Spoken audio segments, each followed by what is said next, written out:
Assalamualaikum warahmatullahi wabarakatuh. Selamat pagi, selamat siang, selamat sore, dan selamat malam kepada Ibu Alfio Julianita SPD yang saya hormati, serta teman-teman yang saya sayangi. Puji syukur kita panjatkan kehadirat Allah Subhanahu wa Ta'ala karena kita masih bisa melakukan pembelajaran baik secara daring maupun luring. Saya Fathia Zalfa Hairani dari kelas 11 IPS 1, izin memperagakan teks ceramah yang telah saya buat mengenai perilaku pergaulan dan karakter muda-mudi jamaah. Assalamualaikum warahmatullahi wabarakatuh. Selamat pagi menjelang siang bagi para penerus. Salam sejahtera bagi kita semua. Puji syukur kita panjatkan kehadirat Allah Subhanahu wa Ta'ala yang karena berkat rahmatnya kita masih bisa berkumpul di rumah Sabilillah dalam keadaan sehat walafiat. Tutur terima kasih saya ucapkan sepenuh hati kepada Bapak Ketua Daerah kita, Bapak Haji Marjuni Sehol, yang saya hormati Bapak jajaran pengurus jamaah, yang saya banggakan Ketua Kelompok Muda-Mudi Jamaah, serta teman-teman sepergaulan dan sepengajaran yang saya cintai, karena telah memberikan saya kesempatan berdiri di sini sebagai perwakilan pada ceramah minggu ini.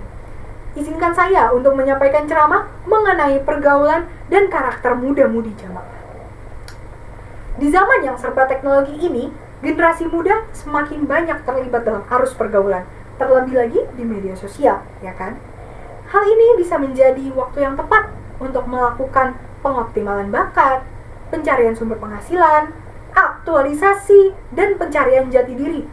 Namun, hal ini bisa berbalik menyerang apabila digunakan tanpa kehati-hatian. Kejadian akhir-akhir ini menunjukkan kepada kita bahwa seseorang bisa berubah karena jejak digital yang ia tinggalkan dan keteledoran dalam bermedia sosial.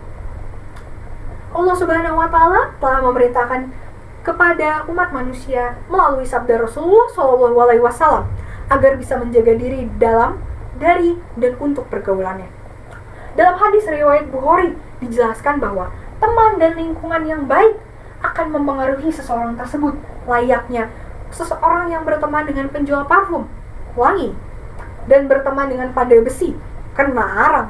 Hal ini melambangkan bahwa setiap orang yang berada di pergaulan akan mendapatkan efek dari hubungan tersebut, baik kemaslahatannya maupun kemudaratannya.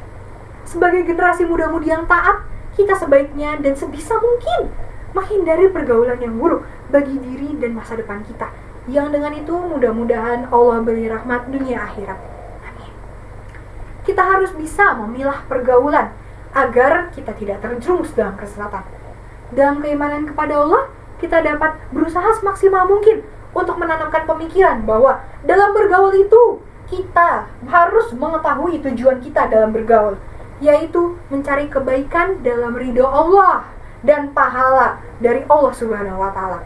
Mengetahui perangai teman juga sangat penting, karena dengan itu kita dapat meneladani dan menjadikan dia teman hidup sebagai bagian dari tutur kata lembut, marah, dan bijaknya dia.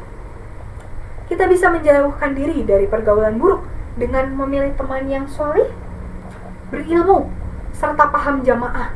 Difirmankan dalam Al-Kahfi surat 18 ayat 28 bahwa orang-orang yang senantiasa mengharapkan ridho Allah adalah teman terbaik di dunia.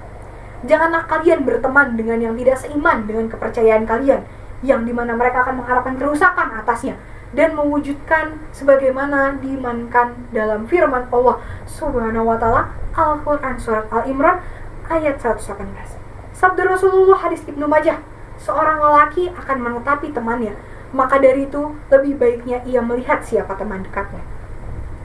Generasi penerus teman-temanku sekalian, kiat sukses dalam sikap bergaul di kehidupan sangat mudah dilakukan apabila kita menetapkan diri untuk istiqomah, konsekuen, dan menetap kepada Allah Subhanahu wa Ta'ala. Diharapkan dengan senantiasa bersih keimanannya muda-mudi jamaah. Bergaulah dengan mereka yang tidak menggunjing, tidak mencari maksiat, mengurangi pergi-pergi keluar. Janganlah menghabiskan waktu untuk menghabiskan untuk produktivitasnya menurun, Jangan pula mengumbar aib, karena sesuai Al-Hujurat surat ke-49 ayat 12, Allah akan menutup aib yang tidak diumbar dari kalian. Di media sosial, kita harus mempunyai etika dan tata perilaku yang mencerminkan jamaah serta selektif dalam berteman. Jangan memasang status atau unggahan yang menggoda, karena bisa mendatangkan mudarat bagi kalian semua. Jangan pula bergabung dalam grup pertemanan yang isinya orang-orang bid'ah, yang pemahamannya miring, demi menjaga kemurnian agama kita. Teman-teman, gunakanlah akun sebaik-baiknya. Jangan untuk mencari pornografi, kekerasan, serta maksiat lainnya. Semoga Allah melindungi kita dari bahaya pergaulan. Amin. Pengaruh buruk datang dari pergaulan yang buruk. Oleh karena itu, mari kita jaga dan batasi diri kita dari pergaulan yang tidak baik, sehingga hidup kita aman, nyaman, berkah dunia akhirat. Demikian yang bisa saya sampaikan mengenai pergaulan dan karakter muda-mudi jamaah. Semoga kita bisa menaatinya sebagai ilmu yang bermanfaat bagi kehidupan kita kelak. Mohon maaf apabila ada kesalahan dalam tutur kata, karena kita di sini sama-sama belajar, menuntut ilmu karena Allah Subhanahu wa Ta'ala. Terima kasih atas perhatiannya. Wassalamualaikum warahmatullahi wabarakatuh. Demikian peragaan teks ceramah saya. Apabila ada kesalahan kata mohon dimaafkan. Wabillahi taufiq wal hidayah. Wassalamualaikum warahmatullahi wabarakatuh.